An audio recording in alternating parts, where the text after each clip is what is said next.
Hello everyone, welcome back to our YouTube channel APC academy. जैसा कि आपको पता है कि आज मेडिकल टेट पेपर एग्ज़ाम जो है वो हेल्ड हुआ है और उसमें हमारे पास साइकोलॉजी सेक्शन के अंदर कुछ क्वेश्चंस पूछे गए थे, जिनमें हमारे पास फर्स्ट क्वेश्चन है the most important contribution of Skinner operant conditioning in the field of teaching learning process is.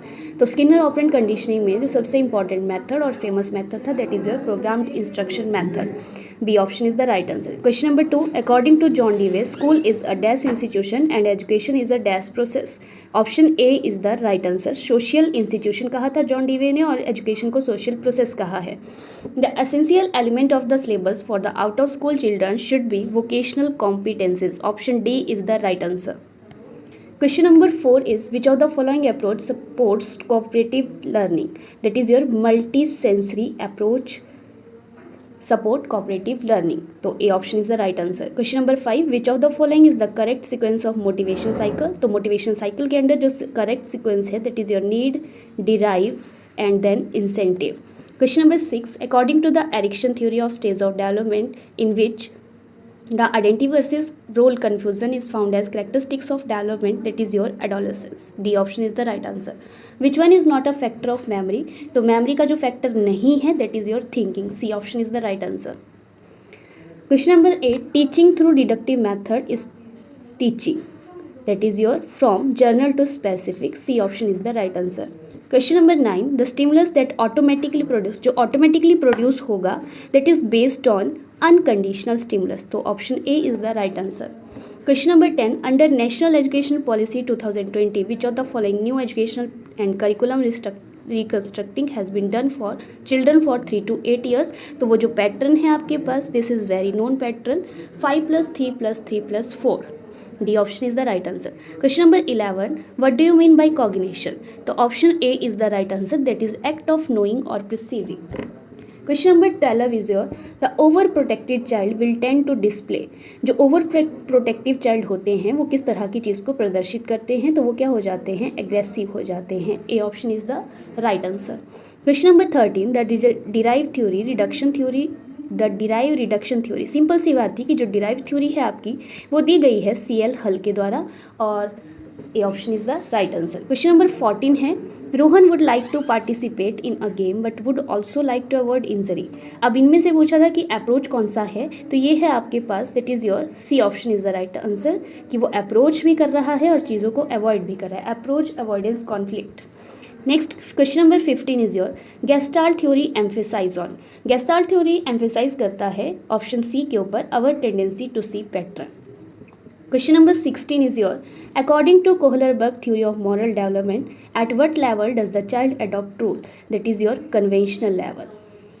Conventional level पे जो बच्चा है वो रूल्स को अडॉप्ट करना शुरू कर देता है. Question number 17 which of the following is an effective strategy to reduce child gender stereotyping and gender role conformity that is on the basis of. जितना हम ज़्यादा डिस्कशन करेंगे उतना ही चीज़ों को जो है वो रिमूव किया जा सकता है. तो option A is the right answer. Question number 18 when a test measure an individual ability consistently accurately then that test is known as reliable. So option B is the right answer.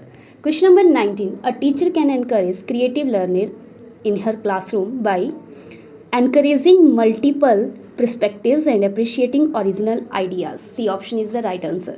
Question number 20 which of the following are the example of secondary socialization agency. तो secondary पूछा था, अगर primary पूछा होता तो family होना था. अगर आपके पास secondary पूछा है तो option C is the right answer. Question number 21 in an experimental the group which receive no treatment is called that is your control group. C option is the right answer. Which method has made educational psychology as a science? So that is your experimental method. Question number 23 है आपके पास development of a child begins from head then towards to feet then said statement is related to which principle? So that is your principle of direction. A option is the right answer. Question number 24 which of the following implication cannot be derived from Piaget theory? तो need of verbal teaching is your not related to Piaget theory. उसे मौखिक शिक्षण देने की आवश्यकता नहीं होती है. Question number 25 which of the following is not a fundamental principle of programmed learning. That is your passive responding क्योंकि प्रोग्राम्ड इंस्ट्रक्शन के अंडर जो बच्चा है वो एक्टिव रिस्पॉन्डिंग को परफॉर्म करता है. 25 का D option. Question number 26, according to Piaget theory cognitive development that period from 7 to 12 of age is known as, 7 से 12 साल की उम्र का बच्चा कौन सी स्टेज के अंडर आता है? तो that is your concrete operational stage, B option is the right answer. Question number 27, which theory of learning emphasize on making the student active for the discovery of knowledge in place of becoming passive listener only? That is your constructivist theory. D option is the right answer.